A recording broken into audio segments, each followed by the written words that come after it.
जय भोलेनाथ दोस्तों। पुंग बुग्याल में एक हमारी नई सुबह हुई है। करीब 5:30 बजे का वक्त है और मॉर्निंग टी हमारे पास है। आज की जर्नी काफ़ी चैलेंजिंग है और इस रूट का सबसे टफेस्ट पार्ट है। आगे जैसा भी अपडेट होगा आपको हम देते जाएंगे। चारों तरफ का नज़ारा देखिए आप, एक नई सुबह पुंग बुग्याल में। पुंग बुग्याल में हमारी यात्रा का दूसरा दिन और इस बुग्याल की हमारे लिए एक नई सुबह हमारी आज की होने वाली यात्रा के लिए एकदम परफेक्ट लग रही थी। मौसम, फ़िज़ा, हवा सब कुछ हमारे अनुकूल चल रहा था। सब भोलेनाथ जी की कृपा चल रही थी। जंगल में पक्षियों की चहचहाट, जिसको सुनने के लिए शहरों में हमारे कान तरस जाते हैं, एक अलग ही संगीत गुनगुना रही थी। जैसा कि मैंने पिछले वीडियो में बताया था कि कल रात को हम भोजन करके पुंग बुग्याल में देवेंद्र जी के मंगलम होटल में ही रुक गए थे। और ये है हमारा आलीशान बेडरूम। महारानी जी, बिस्तरा लगा दिया जाए। बस लेटने की तैयारी में हम। हाँ तो जी, महलों में रहने वाली आपको कैसा महसूस हो रहा है जरा बताएंगे? नहीं भाई, यहाँ अच्छा लग रहा है। अच्छा लग रहा है, वाह। इंसान की बेसिक ज़रूरतें कितनी कम है और हम लोग कैसे भौतिक चीज़ों के पीछे पड़े हुए हैं। तो कितने आराम से बैठे हैं, ना खाने की चिंता, ठीक है, ना बच्चों की चिंता, ना घर की चिंता, ना काम की चिंता। रात को हमारी खुशकिस्मती रही कि यहाँ पर कोई और यात्री नहीं आया, वरना जितने भी लोग आते सभी को इसी जगह में एडजस्ट होना पड़ता। कई बार गलत जगह पर गलत समय पर बजने वाला संगीत हमारे लिए बहुत परेशानी पैदा करता है, चाहे वो कितना ही मधुर क्यों ना हो। और कल रात भी हमारे साथ कुछ ऐसा ही हुआ। ना जाने कौन इनको रात को यहाँ पर बांध कर चला गया। अरे दादा, तुम्हारी घंटियों ने पूरी रात सोने नहीं दिया, बिल्कुल हमारे कान के पीछे बजती रही।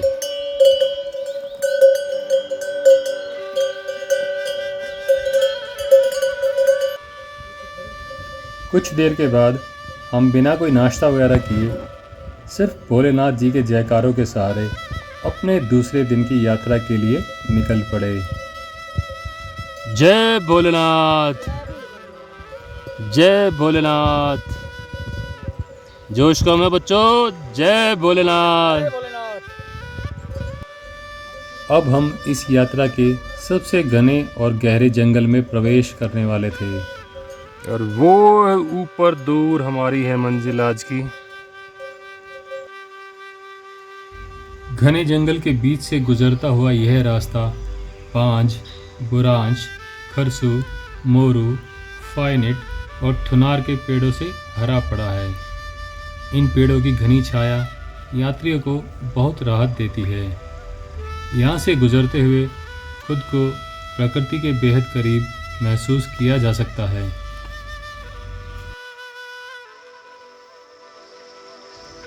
रास्ता कहीं कहीं थोड़ा ठीक है और कहीं कहीं ऐसा लगता है कि इस रास्ते की सुध लेने वाला कोई नहीं है। पुंग बुग्याल में भी हमें रात के 10 बजे ऐसे लोग मिले जो यात्रा से वापस जा रहे थे और रात के 10 बजे भी उनकी यात्रा जारी थी।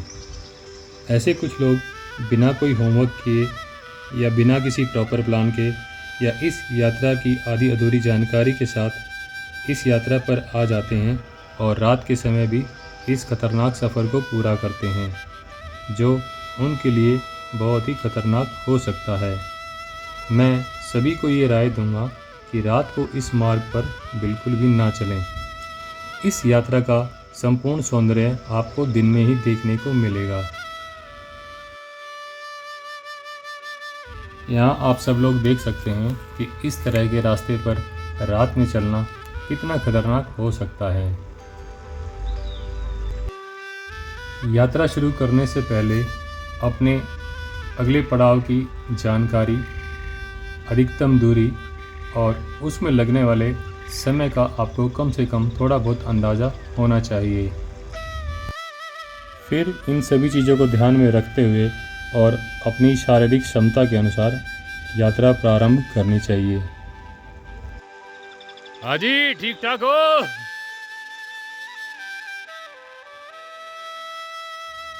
साइड में आप देख सकते हैं काफ़ी गहरी गहरी खाइयाँ हैं। यदि आप अकेले चल रहे हैं और आपके आगे पीछे कोई नहीं है और भगवान न करे किसी के साथ कोई हादसा हो जाए तो हो सकता है काफ़ी देर तक आपको कोई मदद भी नहीं मिल पाएगी। अंधेरे में सफ़र में यही सबसे बड़ी परेशानी है। आप देख सकते हैं साइड में काफ़ी गहरी गहरी खाइयाँ हैं, इसलिए मैं तो रात को इस सफ़र को करने की राय किसी को दूंगा नहीं।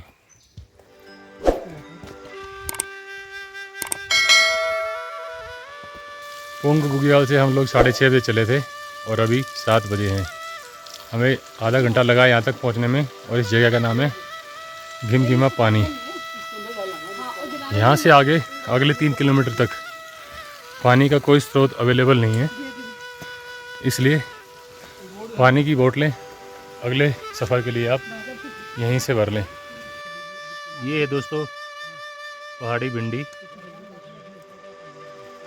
जो पुंग बुग्याल पे हमें देवेंद्र जी ने खिलाई थी। ये देखो बिल्कुल डंडे के सामने ये वाली। वही पहाड़ी भिंडी जिसे लैंगड़ा के नाम से जाना जाता है और जो हमने पुंग बुग्याल में देवेंद्र जी से बनवाई थी, ये यहाँ रास्ते के आसपास आपको काफ़ी देखने को मिलेगी। मगर गौर करने वाली बात यह है कि यह भी 2 प्रकार की होती है। एक थोड़ी जहरीली होती है और खाने लायक नहीं होती। अगर गलती से इसको खा लिया जाए तो गले में खराश वगैरह हो सकती है। ऐसा हमें देवेंद्र जी ने और हमारे गाइड ने भी बताया। खाने लायक भिंडी में थोड़ा सा कालापन होता है और जो जहरीली होती है उसमें सफ़ेद रंग के हल्के हल्के रेशे होते हैं जो खतरनाक साबित हो सकते हैं। मौसम अभी तक एकदम साफ और सुहाना बना हुआ था और इस यात्रा के लिए बेहद ही अनुकूल था। प्रकृति के इन बेहद खूबसूरत रंगों के बीच यात्रा करते हुए बहुत आनंद का अनुभव हमें हो रहा था। इस पॉइंट से हम अपने उस रास्ते को पूरी तरह से देख सकते थे जहाँ से हमने अपनी यात्रा की शुरुआत की थी। सामने सगर गांव और पुंग बुग्याल दोनों ही दिखाई दे रहे थे। घिमघिमा पानी से लगभग 3 किलोमीटर का सफ़र और तय करके कुछ देर बाद हम कलचाद नाम की जगह पर पहुंच गए, जहां पर अब्बल सिंह बजवाल एक छोटा सा ढाबा चलाते हैं। यहां पर भी खाने पीने और कुछ लोगों के रुकने की व्यवस्था मौजूद है। हम लोग दलिया बनाने के लिए अपना दलिया गुड़ लेके आए हैं और ये हमारी श्रीमती जी दलिया बना रही हैं और भाई साहब बना रहे हैं दलिया। दलिया में किशमिश डाल दी गई है। घी डाला इसमें? ये हमारा दलिया बन के तैयार है। आप डालो, प्लेट में डालो, घी भी डल जाएगा। ज़्यादा गाढ़ा हो गया? नहीं, सही है। ओके। अगर उसमें होता तो खाते कैसे? इतना पतला होता था।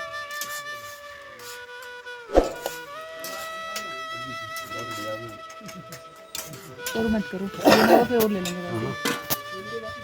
और आप आएगा इसमें गरम गरम तलिए के अंदर गाय का शुद्ध देसी घी जो हम घर से साथ लेके आए हैं।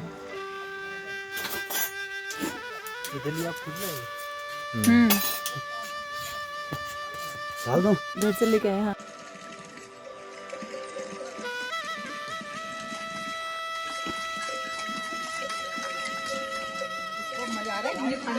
हमारे बड़े हुए दलिए में इसको ही मज़ा आ गया।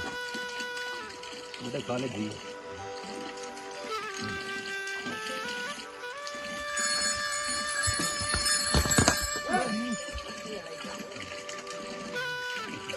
तो तुमने इसको अच्छा दलिया टेस्ट कराया, तुम्हारे साथ साथ हो लिया ये। इसको नया टेस्ट मुंह लग गया। आज भी तो ठीक ही लग रही है, बस गली से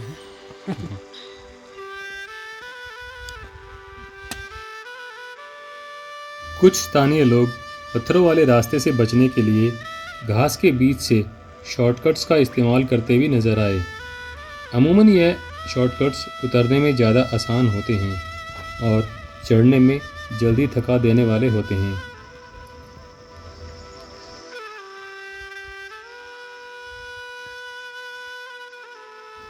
कलचात के बाद तो रास्ते की हालत एकदम जर्जर हो जाती है। रास्ते को देखकर ऐसा कहीं भी महसूस नहीं होता कि कोई एजेंसी जैसे फॉरेस्ट डिपार्टमेंट या किसी और टूरिज्म डिपार्टमेंट के लोगों को इस रास्ते की परवाह है। ऐसा लगता है कि बहुत लंबे समय से इस रास्ते को भगवान भरोसे छोड़ दिया गया है। आप रास्ते की हालत देखकर इस बात का अंदाज़ा बखूबी लगा सकते हैं।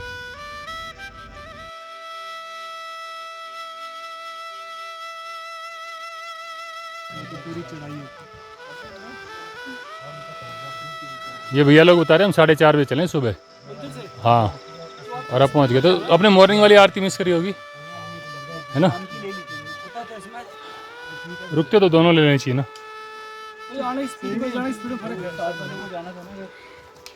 सबका शेड्यूल प्रॉब्लम है। यहाँ पे आ गए, वो दिखाई दे रहा है पर ये जाएंगे जल्दी, 1 घंटा पहुँच जाएंगे नीचे। आजा। चलो चलो बच्चों, चलो भीड़ हो गई यहाँ पे सब आ गए।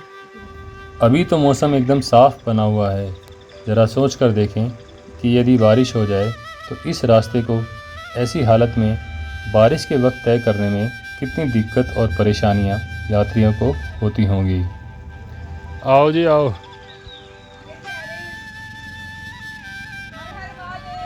हर हर महादेव। महादेव का नाम लेते रहो और चढ़ाई करते रहो। इतनी शक्ति हमें देना बाबा, मन का विश्वास कमजोर होना। इस रास्ते पे हम चढ़ जाएं। शाबाश शाबाश जवानों। जय भोले बाबा की। जय भोलेनाथ, जय भोलेनाथ। जय भोलेनाथ। हर कदम। हाँ जी भाई साहब, कैसा महसूस कर रहे हो? मजा आ रहा है। मज़ा आ रहा है। क्या सुहाना मौसम है, चारों तरफ घना जंगल। हमारे पूरे लंग्स जो हैं, फेफड़े डिटॉक्सिफाई हो जाएंगे। घने जंगल के बीच रुद्रनाथ यात्रा जारी है। आप बने रहिए हमारे साथ। केदारनाथ वाइल्ड लाइफ सेंचुरी का यह जंगल सैकड़ों मीलों तक दूर दूर तक फैला हुआ है और इस घने जंगल के ऊपर मंडराते सफ़ेद बादल प्रकृति की खूबसूरती की एक अलग ही कहानी लिख रहे थे। पोंग बुग्याल के ऊपर मंडराते हुए बादल आप देख सकते हैं। मन तो कह रहा था कि बस यहीं बैठ जाऊं और इन्हें देखता रहूं, पर क्या करूं, मंजिल हमारी अभी बहुत दूर थी और सफ़र भी पूरा करना था, इसलिए कदमों ने अपना काम जारी रखा। बीच बीच में खच्चरों के गले में बंधी घंटियों की आवाज़ें इस जंगल की शांति को भंग कर देती थी, लेकिन इन आवाज़ों के बिना भी यात्रा कुछ अधूरी सी लगती है। चढ़ाई की शुरुआत में ये जो लाठियाँ दोस्तों हमने ली थी, यह बहुत काम की चीज़ है और इससे बहुत सहारा मिलता है। चढ़ते वक्त तो ये आपको सहारा देती ही हैं, लेकिन उतरते समय भी आपको इनकी अहमियत का पता चल जाएगा।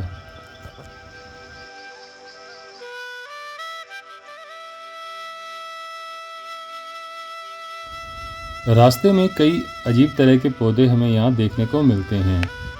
ये पौधा बिल्कुल ऐसा है जैसे कोई सांप अपना फन फैलाए हुए खड़ा है। शुरुआती नज़र में हमें यह कुछ एकदम सांप के जैसा लगा, लेकिन बाद में देखा तो यह सिर्फ एक पौधा है।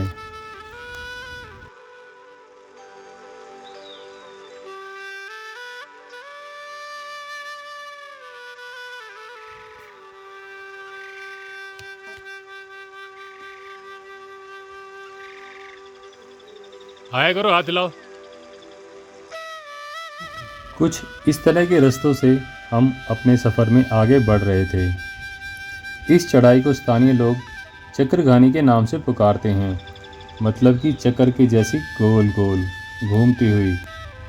चक्करघानी की ये चढ़ाई एकदम खड़ी चढ़ाई है, जिसके रास्ते में खूब सारे ऊबड़ खाबड़ पत्थर हैं और यह इस यात्रा मार्ग की सबसे ज़्यादा दुर्गम और सबसे ज़्यादा थका देने वाली चढ़ाई है। आप देख सकते हैं नीचे से जो ये पत्थरों के निशान हैं, यही रास्ता है और यह घूमते घूमते एकदम सीधी ऊंचाई में इस पहाड़ी के ऊपर जा रहा है।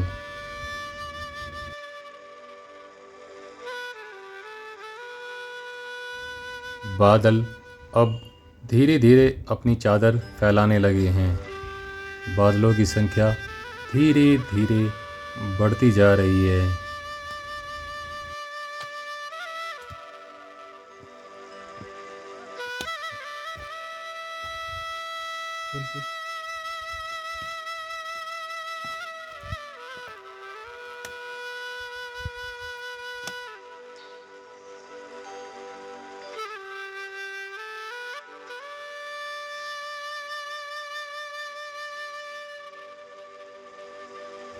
कुछ ही देर में बादलों के एक झुंड ने पूरी पहाड़ी को अपने आगोश में ले लिया।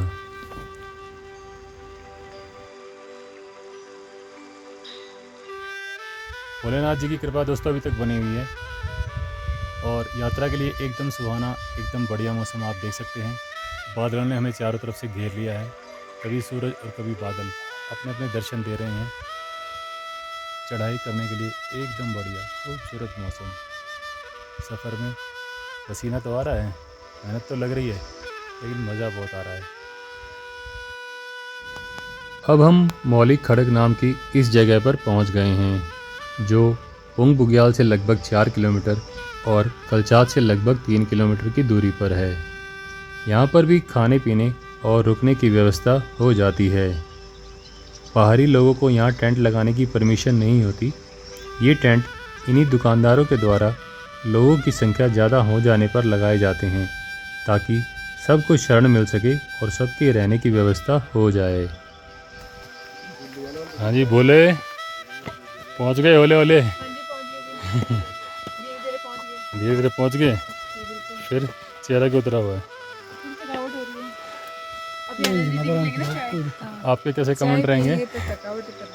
चलो जी। मौलिक खड़क पहुंच गए जी, बोले पहुंच गए, ओले ओले ओले ओले पहुंच गए सारे बोले।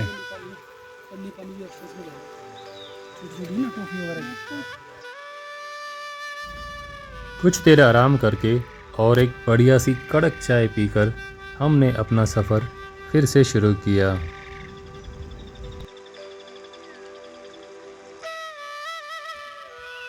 एक एक ग्राम भारी है यहाँ पे तो।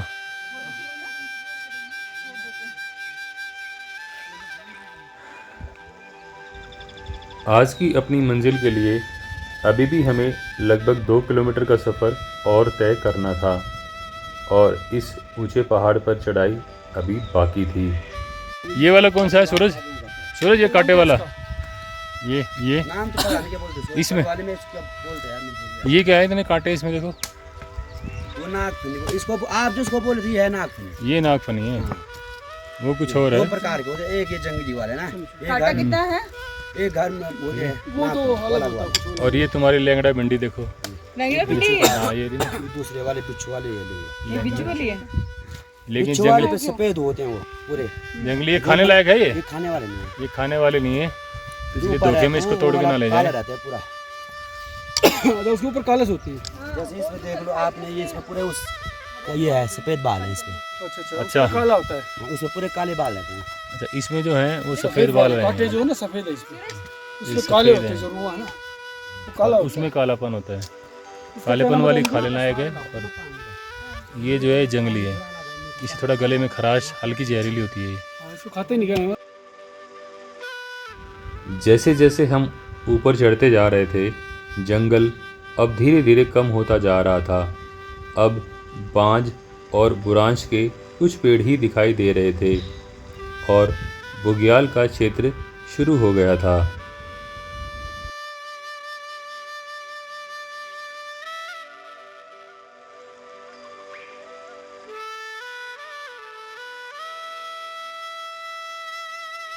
करीब 12 बजने वाले थे और ल्यूटी बुग्याल के टेंट्स हमें अब दिखाई देने लगे थे। अब हम अपनी मंजिल पर पहुंचने वाले थे।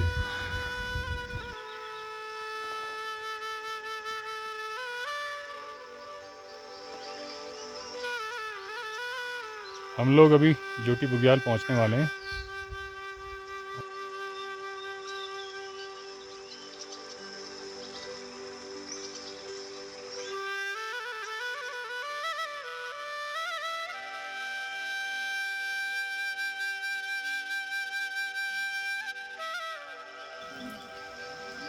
फाइनली हम लोग ल्यूटी बुग्याल पहुंच गए हैं और हमने 6:30 बजे के करीब तुंग बुग्याल से शुरुआत की थी।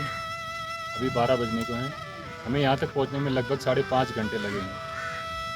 आगे का सफ़र हम कल शुरू करेंगे और कल हम मंदिर पर रुकेंगे। जैसे भी अपडेट होगा आपको हम वीडियो में देते जाएंगे। बने रहिए हमारे साथ। जय भोलेनाथ। ल्यूटी बुग्याल पहुंचने के बाद अब बारी थी हमारी आज का अपना ठिकाना ढूंढने की। जय भोलेनाथ। जय भोलेनाथ। जय भोलेनाथ। यहाँ पर वैसे तो कई सारे स्थानीय लोगों ने अपने छोटे मोटे ढाबे चला रखे हैं, लेकिन उनमें से 2-3 ही प्रमुख हैं जिनके पास काफ़ी लोगों के ठहरने की व्यवस्था हो जाती है। जिनमें से पहला है किशन सिंह बिष्ट जी का ढाबा। लेकिन यहाँ पर महाराष्ट्र के लोगों के एक काफ़ी बड़े ग्रुप की बुकिंग ऑलरेडी हो रखी थी, इसलिए हमने यहाँ के दूसरे मुख्य ढाबे पर जाने का फैसला किया जिसे सत्याबाई चलाते हैं। रुद्रा बेस कैंप नामक यह ढाबा ल्यूटी बुग्याल में सबसे ज़्यादा ऊंचाई पर स्थित है और यहाँ से बुग्याल का पूरा व्यू देखने को मिलता है। नीचे आप किशन सिंह बिष्ट जी का ढाबा वो सफ़ेद टेंट वाला देख सकते हैं। गांव के लोग अपने बैलों को फसलों का काम ख़त्म हो जाने पर इन्हीं बुग्यालों में छोड़ जाते हैं और फिर कई महीनों बाद जब इनकी ज़रूरत होती है तो इनको यहाँ से ले भी जाते हैं। कमाल की बात तो ये है कि ये बैल यहाँ पर ऐसे ही चरते रहते हैं और कभी गुम नहीं होते। बरसात के मौसम में हरी हरी घास खाकर ये तंदुरुस्त हो जाते हैं और स्थानीय लोगों के चारे और मेहनत की बचत भी हो जाती है। बादलों ने अब पूरे बुग्याल को अपने आगोश में ले लिया था और अगर हम अपनी यात्रा में आज आगे बढ़ते तो शायद 50-100 मीटर से ज़्यादा कुछ देख नहीं पाते। इसलिए हमें आज ल्यूटी बुग्याल पर अपनी यात्रा को विराम देने के फैसले पर कोई पछतावा नहीं था।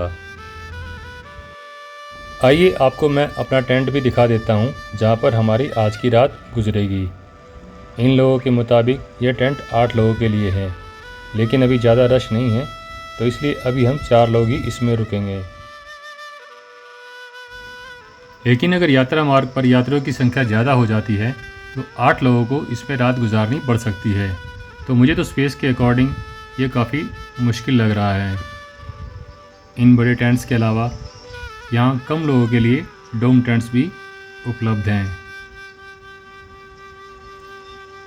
ये टेंट 4 लोगों के लिए है। आप अंदर से इसका व्यू देख सकते हैं।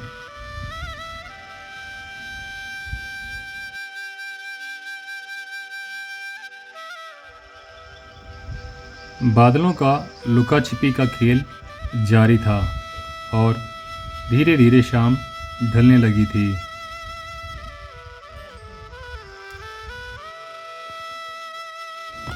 यहाँ पर आने वाले यात्रियों को इन टॉयलेट्स में जाना पड़ता है, जो इस यात्रा मार्ग पर आने वाले यात्रियों के लिए एक बहुत बड़ी समस्या है। इनमें पानी और सफाई की बहुत ज़्यादा दिक्कत होती है, इसलिए अधिकतर लोग बाहर खुले में ही चले जाते हैं। चलिए मैं आपको इनको अंदर से भी दिखाई देता हूँ। ये देखिए, ये है पोर्टेबल टॉयलेट्स।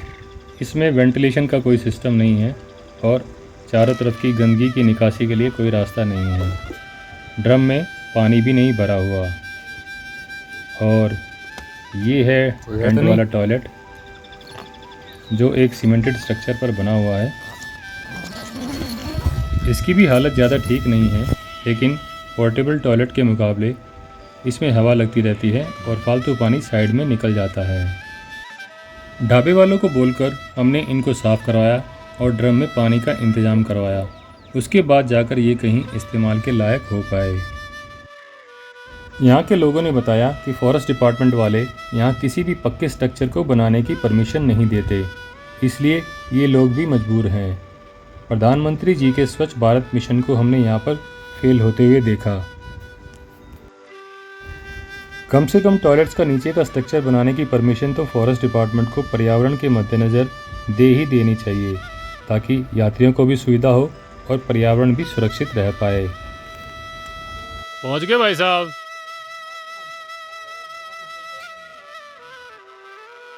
ये लोग रास्ते में कहीं बैठ गए थे, इसलिए थोड़ा देर से पहुंचे हैं।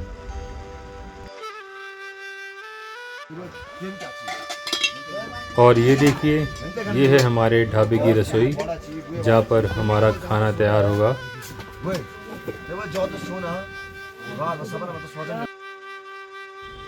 हमारे ढाबे के सामने भी एक दूसरा ढाबा है। इसका भी सेटअप आपको अंदर से दिखा देते हैं। ये देखिए, ये यहाँ की किचन है।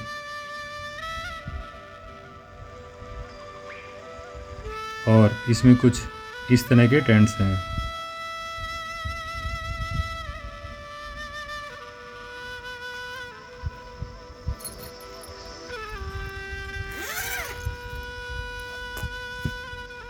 ये वाला टेंट कुछ लग्जरी टेंट लग रहा है।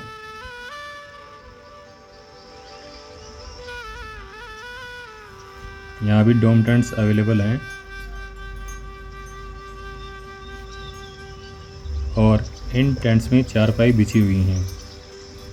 चारपाई वाले टेंट्स के रेट्स थोड़े से ज़्यादा होते हैं। जो लोग ज़मीन पर नहीं सो सकते, उनके लिए ये चारपाई वाले टेंट्स एक अच्छा ऑप्शन है।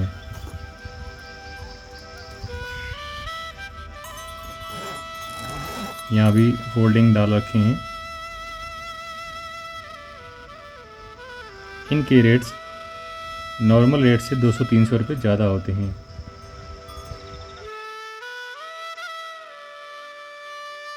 बाहर बारिश का मौसम है और हल्की हल्की बारिश शुरू हो गई है। हम लोग अपना टेंट के अंदर एंजॉय कर रहे हैं। हाँ जी, कैसा महसूस कर रहे हैं? गर्माहट आ रही है, मजा आ रहा है। गर्माहट आ बहुत रही है। ठंडा है। बाहर ठंड है और अंदर टेंट हमारा गर्म हो रखा है। ल्यूटी बुग्याल के इस खूबसूरत मौसम में टेंट्स के बाहर बैठकर बिताई जा रही है शाम बेहद ही यादगार रहेगी। फुर्सत के ये पल कभी ना भूले जाने वाले पल थे।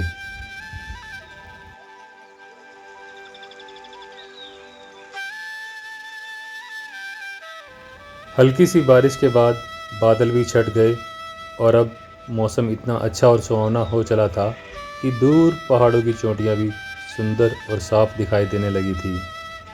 खाना बनने में अभी वक्त था, तो हमने इस नज़ारे को थोड़ा और ऊपर से देखने का फ़ैसला किया, तो हम पहाड़ी पर थोड़ा और ऊपर चले गए।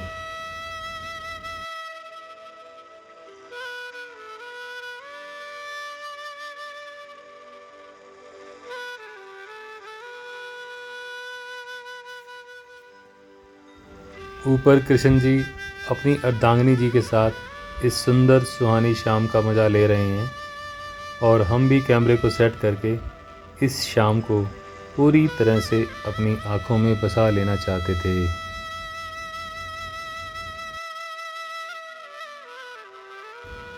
शाम भी अब धीरे धीरे ढल रही थी और उधर रसोई में हमारा खाना भी तैयार हो रहा था।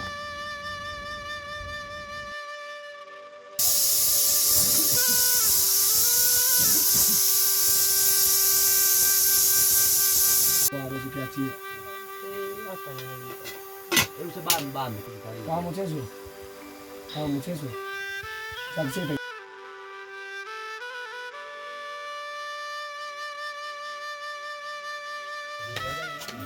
अब आ रहा मजा।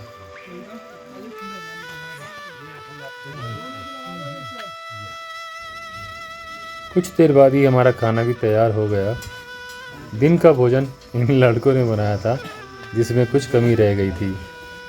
शाम को सत्या भाई ने वो सारी कमी पूरी कर दी और खाना खूब स्वादिष्ट बनाया। हमने पेट भर के खाना खाया। रोशनी कर रही है मेरी।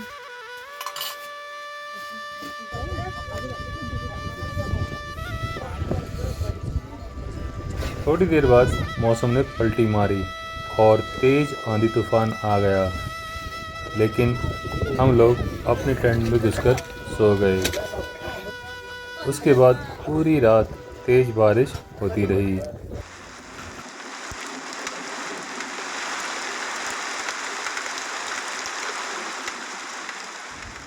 अपने अगले वीडियो में हम आपको अपने तीसरे दिन की यात्रा पर लेकर चलेंगे।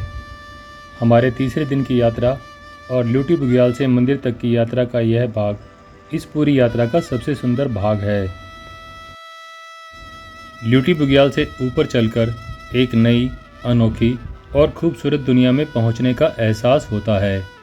दूर दूर तक फैले जंगल और ऊंचे पहाड़ों पर दूर दूर तक फैले हरे भरे बुग्याल इस यात्रा को एक नया रूप प्रदान करते हैं। यात्रा के इस भाग में हम इस यात्रा पर पड़ने वाले सबसे ऊंचे पॉइंट यानी पितृद्वार से होकर गुजरेंगे, जहां यात्री अपने पितरों को याद करके आगे बढ़ते हैं। प्रकृति के मनमोहक रंगों और दृश्यों के बीच की गई हमारी ये यात्रा कभी न भूली जाने वाली यात्रा रहेगी।